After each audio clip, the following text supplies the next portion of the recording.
મોઇવ્રે's theorem એટલે કે the મોઇવ્રેનું પ્રમેય.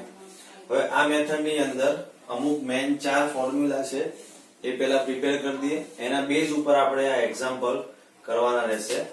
તો પહેલું ફોર્મ્યુલા છે cos θ plus I sin θ એની n power is equal to આપણને શું આન્સર મળશે cos n θ plus I sin n θ.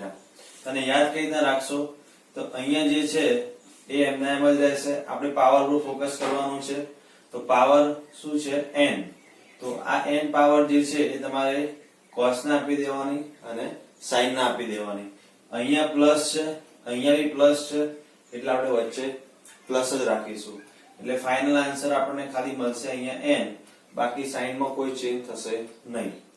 Next તમારું cos θ plus I sin θ એની કેટલી પાવર છે 3. તો અહીંયા ઉપરના ફોર્મ્યુલા મુજબ શું આન્સર આવશે n is equal to 3 change કરેલું છે. તો આપણને મળશે cos 3θ plus I sin 3θ. આ બી પ્લસ આ બી પ્લસ, તો અહીંયા વચ્ચે તમારે ખાલી પ્લસ જ આવશે અને અહીંયા બંને જગ્યાએ θ ની જગ્યાએ 3θ રિપ્લેસ કરી દેવાનું. નેક્સ્ટ હવે ફોર્મ્યુલામાં આપણે શું ચેન્જ કરીશું, પાવર પ્લસ ની જગ્યાએ માઈનસ કરી દઈશું. તો અહીંયા પ્લસ એની જગ્યાએ શું આવશે માઈનસ છે, એટલે પ્લસ માઈનસ માઈનસ કરી દેવાનું. એટલે cos n θ minus I sin n θ. અહીંયા આપણે અંદર સેમ જ છે cos θ plus I sin θ. એની માઈનસ 3 પાવર છે, તો માઈનસ 3 તમારે આપી દેવાનું. એટલે અહીંયા θ ની જગ્યાએ 3θ રિપ્લેસ થઈ જશે અને પ્લસ માઈનસ માઈનસ થઈ જશે. હવે વચ્ચે આપણે cos θ minus I sin θ રાખ્યું છે. એની પાવરમાં પ્લસ n પાવર છે. તો n તો બંને જગ્યાએ આપણે આપતા હતા જ cos અને sin માં, એ તો સેમ જ રહેશે. આ માઈનસ છે, આ પ્લસ n છે, તો વચ્ચે આવી જશે માઈનસ. તો cos θ minus I sin θ એની 5 પાવર છે. તો અહીંયા cos 5θ minus I sin 5θ. એ જ ફોર્મ્યુલા છે cos θ minus I sin θ એની માઈનસ n પાવર છે. તો અહીંયા માઈનસ માઈનસ પ્લસ થઈ જશે, એટલે cos n θ plus I sin n θ.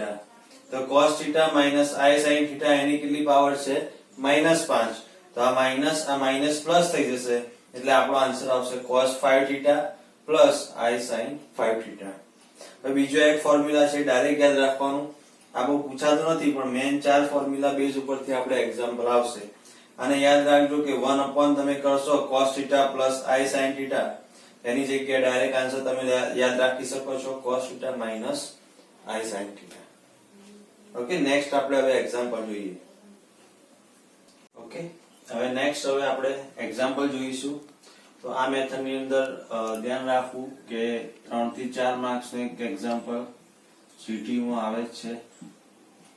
તો એને ખાસ આ મેથડ લાસ્ટ મેથડ છે અને બહુ ઇમ્પોર્ટન્ટ મેથડ છે. તો આપણને ક્વેશ્ચન આપેલો જ છે. હવે આપણે જે ફોર્મ્યુલા આગળ જોયા હતા એમાં આપણે રિવર્સ અપ્લાય કરવાનું છે.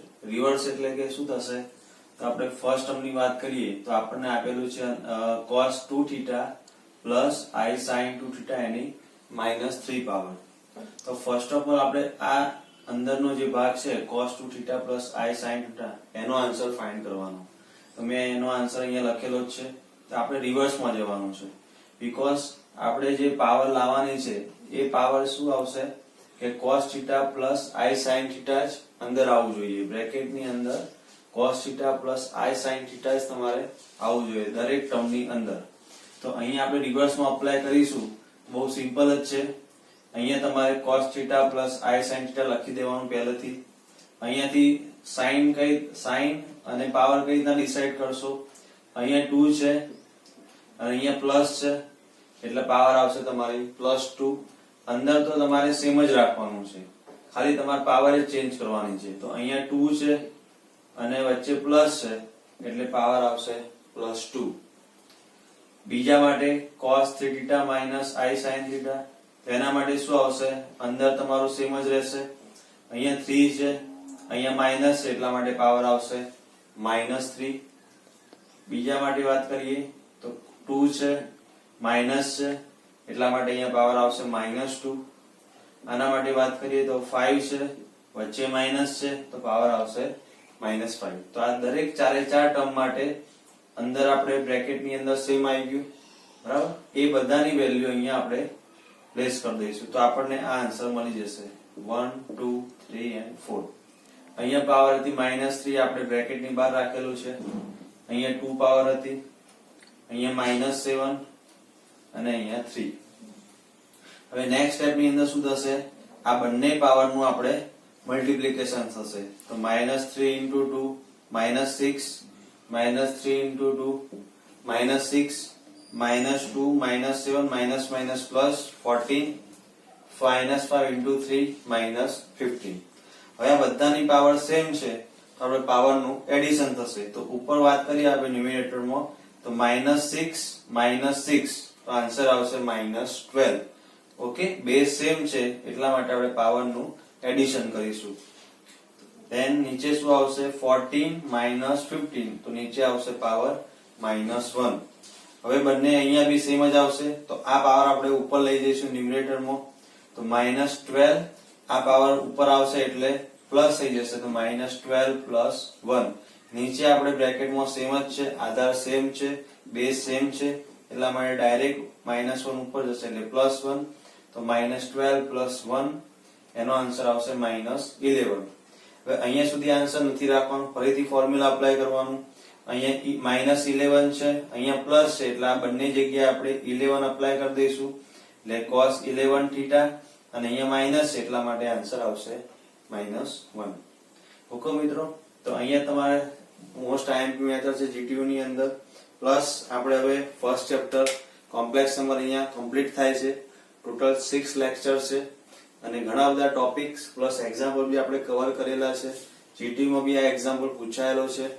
તો મિત્રો તમને કોઈ બી ડાઉટ હોય તો તમને WhatsApp નંબર ઉપર સેન્ડ કરી શકો છો અને અમારી ચેનલ જે છે એને લાઈક કરો, શેર અને સબસ્ક્રાઇબ કરો. Thank you.